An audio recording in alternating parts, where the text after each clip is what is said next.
ক'লে বাপা বজাৰলৈ যাব লাগে। বোলে বজাৰৰ পৰা কি আনিব লাগে? বজাৰৰ পৰা ভাল ফল কিনি আনিব লাগে।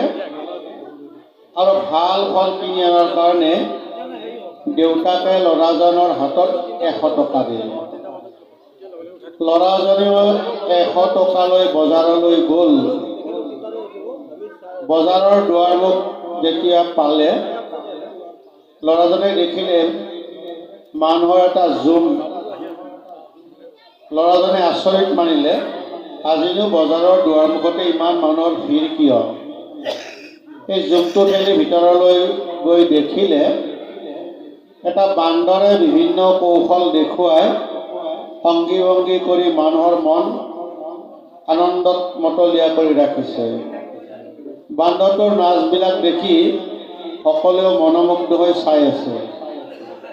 এটা সময়ত বান্দৰটোৱে তাৰ দেখুৱাব লগা সমস্ত কলা কৌশল তেতিয়া শেষ হ'ল।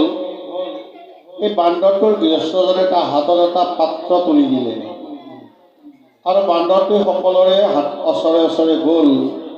জনে যি পালে টকা পইচা দিলে। আনে দিয়া দেখি ল'ৰাজনকো যিহেতু দেউতাকে 100 টকা দিছিল, ল'ৰাজনে সেই 100 টকাটো দি দিলে। দেউতাকে টকাই দিছিল 100 আৰু গোটেই 100টোত বান্দৰটোকে দি দিলে। ফল কিনা নহ'ল। ঘৰলৈ ঘূৰি আহিল। দেউতাকে সুধিলে, বাপা বজাৰলৈ গৈছিলি? বোলে গৈছিলোঁ। বোলে ফল কিনা নহ'ল? বোলে কিয় কিনা নহ'ল? বান্দৰ নাচ চাই থাকোঁতে টকাখিনি খৰচ কৰিল।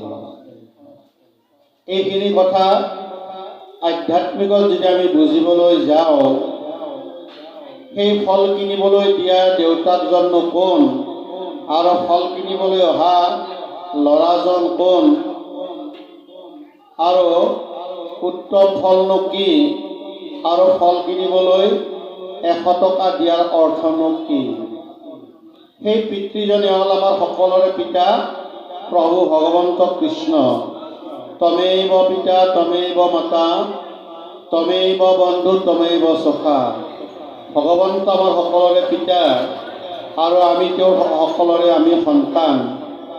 আমাকো প্ৰভু ভগৱন্তই এই পৃথিৱীৰ বজাৰখনলৈ পঠাইছিল কি কিনাৰ কাৰণে? ফল কিনা। কি ফল? বৈকুণ্ঠৰ কল্পতৰু ভাগৱত শাস্ত্ৰ ইহাৰ উত্তম ফল হৰিৰ নাম মাত্ৰ। এই হৰিৰ নামৰ উত্তম ফল কিনাৰ কাৰণে আমি সকলোৱে আহিছিলোঁ। কিমান টকা দি পঠাইছিল ফল কিনাৰ কাৰণে? 100 টকা। 100 টকাৰ অৰ্থ হ'ল মনুষ্যৰ আয়ু হ'ল 100 বছৰ। আমি বজাৰলৈ আহিলোঁ ফল কিনাৰ কাৰণে 100 বছৰ লৈ। কিন্তু কিছুমানৰ কিন্তু এই পৃথিৱীৰ বজাৰত ফল কিনা নহ'ল। কিয় নহ'ল? বান্দৰ নাচ চাই থাকোঁতে খৰচ কৰিলোঁ। বান্দৰ নাচ মানে হ'ল বিষয় বাসনাৰ বান্দৰ নাচ চাই থাকোঁতে সময়বিলাক কেতিয়া পাৰ হৈ গ'ল গমকে নাপালোঁ। বেলি গ'ল, গধূলি হ'ল, হৰিৰ নাম ল'বলৈ সময় নহ'ল। আৰু আজি গৃহস্থই আমাৰ যাতে জীৱনটো অথলে নাযায়, আমি যিহেতু পৃথিৱীলৈ আহিছোঁ উত্তম ফল কিনাৰ কাৰণে, তাৰ এটা সুব্যৱস্থা কৰি দিছে যাতে আমি ভাগৱতৰ এই বৈকুণ্ঠৰ উত্তম ফল হৰিৰ নাম যাতে আমি সকলোৱে ল'ব পাৰোঁ।